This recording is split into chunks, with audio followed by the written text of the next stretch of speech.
अगर मैं आपसे कहूँ आपके आईवीएफ का सक्सेस या फेलियर डिपेंड करता है आपकी ब्लीड, तो क्या आप मानोगे? नहीं मानोगे, क्योंकि ज्यादातर लोग ये मानते हैं आईवीएफ का सक्सेस डॉक्टर पे डिपेंड करता है, इंजेक्शंस पे डिपेंड करता है, आपके लैब पर डिपेंड करता है। पर क्या ये सच है? नहीं। पीसीओएस के साथ अगर आप आईवीएफ करा रहे हैं, आप क्या खाती हैं, आपकी प्लेट पे डिपेंड करता है आपकी आईवीएफ का सक्सेस या फेलियर। आज के वीडियो में हम बात करने वाले हैं इन 3 बातों के बारे में। पीसीओएस के साथ कौन से फूड्स आपकी सक्सेस को इम्प्रूव कर सके हैं, कौन से फूड पीसीओएस के साथ आपको अवॉइड करने चाहिए, कौन से सप्लीमेंट्स हैं जो आपको जरूर अपने डॉक्टर के साथ डिस्कस करने चाहिए अगर आप पीसीओएस के साथ आईवीएफ प्लान करना चाह रहे हैं। तो वीडियो के एंड तक जरूर बने रहिए, जो कि वीडियो के एंड में मैंने दी है आपको एक बोनस टिप। नमस्कार, मेरा नाम है doctor Shikha Tandon, OBGYN and senior infertility expert at Matritva fertility and IVF centre Betiahata Gorakhpur में। और मैं पिछले 12 सालों से गोरखपुर में अनेकों कपल्स को आईवीएफ की मदद से सक्सेसफुली अपनी फैमिली कंप्लीट करने का सुख दे रही हूँ। पीसीओएस के साथ अगर आप अपना आईवीएफ प्लान कर रही हैं, आपके डाइट में क्या क्या इंक्लूडेड होना चाहिए, मैं आपको एक कैटेगरी वाइज बताऊंगी ताकि इसको आप अपने हिसाब से कस्टमाइज कर सके। तो स्टार्ट करते हैं सबसे पहली कैटेगरी, लो ग्लाइसेमिक इंडेक्स फूड्स। पीसीओएस के साथ सबसे मोस्ट कॉमन प्रॉब्लम जो होती है इंसुलिन रेजिस्टेंस की। बॉडी के अंदर इंसुलिन के लेवल्स हाई होते हैं, जिसकी वजह से ओवरीज के ऊपर डायरेक्टली इम्पैक्ट पड़ता है। एंड्रोजन्स के लेवल को बढ़ा देता है। एंड्रोजन्स आपकी ओवरीज में एक्सेस होने की वजह से डायरेक्टली इम्पैक्ट करता है आपके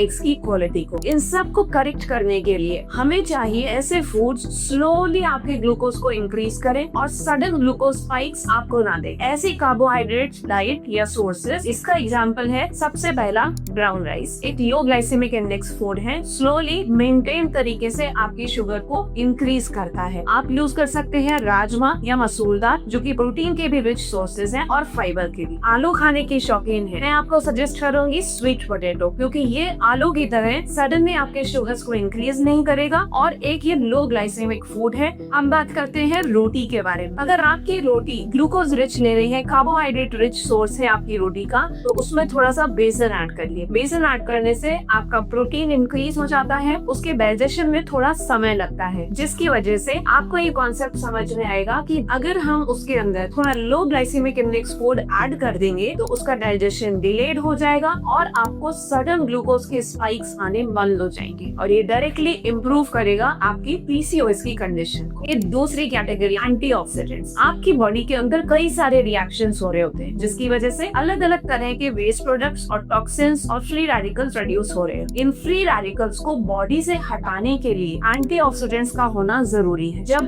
एंटीऑक्सीडेंट्स आपकी डाइट में ज्यादा हैं, तो ये डायरेक्टली इम्पैक्ट करेंगे फ्री रेडिकल के रिमूवल में, गुड क्वालिटी एग्स प्रोड्यूस करने में। क्या खाना चाहिए तो इम्प्रूव एंटीऑक्सीडेंट्स? आप बेरीज खा सकते हो, ब्लूबेरीज या स्ट्रॉबेरीज। आमला, ये भी एक बहुत इजीली अवेलेबल फूड सोर्स है। ये विटामिन सी का भी रिच सोर्स है और ये एक बहुत अच्छा एंटीऑक्सीडेंट है। टमाटर, ये लाइकोपीन का एक भंडार है और ये एक बहुत अच्छा एंटीऑक्सीडेंट्स का सोर्स है। ग्रीन टी, ग्रीन टी को यूज करते समय थोड़ा लिमिट में रहना है, 1 या 2 कप, उससे ज्यादा नहीं। हल्दी, ये बहुत अच्छी एंटी इंफ्लेमेटरी प्रॉपर्टीज के साथ है और ये एक बहुत अच्छा एंटीऑक्सीडेंट सोर्स भी है। आप थोड़ा स्पिनच, मेथी, इन सब को भी इस्तेमाल कर सकते हैं। तीसरी कैटेगरी पे हेल्दी फैट्स। आप सोच रहे होंगे फैट आईवीएफ में जरूरी है? हाँ, फैट आईवीएफ में जरूरी है, बस फर्क इतना है आपको यूज करने हैं हेल्दी फैट्स। फैट्स के अंदर हेल्दी फैट्स की कैटेगरी और सोर्सेस कहाँ पर है? सबसे पहला इसमें आता है एवोकाडो, लेकिन अगर ये इजीली अवेलेबल नहीं है तो आप अखरोट से भी इसे रिप्लेस कर सकते हैं। अखरोट एक रिच सोर्स है ओमेगा 3 एंड 6 फैटी एसिड्स। घी, हमारे गाय का बना हुआ देसी घी is a very good source of healthy fats. 1 चम्मच घी मतलब क्वालिटी साथ साथ क्वांटिटी को भी कंट्रोल करना है। ऑलिव ऑयल को भी आप यूज कर सकते हैं as a source of healthy fats. Indian cooking के लिए ऑलिव ऑयल सही नहीं है, इसे आप यूज करिए एज अ सैलेड ड्रेसिंग या रॉ यूज के लिए। चौथी कैटेगरी प्रोटीन रिच फूड्स। आपके खाने में प्रोटीन रिच डाइट होना एकदम मस्ट है और इसके रिच सोर्सेज हैं एग्स। अपने आप में एक होल प्रोटीन का सोर्स है और ये बहुत ही इजी रेट्स पर आपको आसानी से अवेलेबल होता है। पनीर, दाल, दही, योगर्ट एंड स्प्राउट्स, ये सभी प्रोटीन के रिच सोर्सेज हैं। पांचवी कैटेगरी आयरन और फोलेट के सोर्सेज। फोलिक एसिड बहुत इंपॉर्टेंट है आपके बेबी के न्यूरल डेवलपमेंट में और इसके लिए आपको यूज करना है हरे पत्तेदार साग, पालक, मेथी, ये सभी आपकी बॉडी के अंदर फोलिक एसिड प्रोवाइड करते हैं और साथ ही ही साथ आयरन भी, और आयरन इनटेक आपके अनीमिया को करेक्ट करने में आपकी मदद करेगा। पीसीओएस के साथ अगर क्या नहीं खाना चाहिए आपको अपनी डाइट, इस कैटेगरी में सबसे पहला आएगा शुगर और मैदा। शुगर इनटेक की वजह से आपके ग्लूकोज के स्पाइक्स ज्यादा होंगे, आपको वेट मैनेज करने में भी दिक्कत होगी, तो बॉडी में डायरेक्टली इम्पैक्ट होगा आपकी एग की क्वालिटी पर। दूसरे नंबर पर है एक्सेस यूज ऑफ डेयरी। ये थोड़ा कंट्रोवर्शियल है। अगर आप फुल फैट डेयरी यूज करती हैं तो ये बहुत हाई कैलोरी डाइट है और साथ ही इसकी वजह से आपको वेट मैनेज करने में भी दिक्कत होगी। थोड़ा सा उसकी क्वांटिटी के ऊपर जरूर ध्यान रखिए। पैकेज फूड्स, पैकेज फूड्स एक रिच सोर्स होते हैं ट्रांस फैट का, और ट्रांस फैट्स डायरेक्टली इम्पैक्ट करते हैं आपके ओव्यूलेशन की साइकिल पर। इसलिए जो लेडीज प्रोसेस्ड फूड्स का एक्सेस इनटेक करती हैं उनकी ओव्यूलेशन साइकिल भी डिस्टर्ब हो जाती है, which can further worsen your PCOS.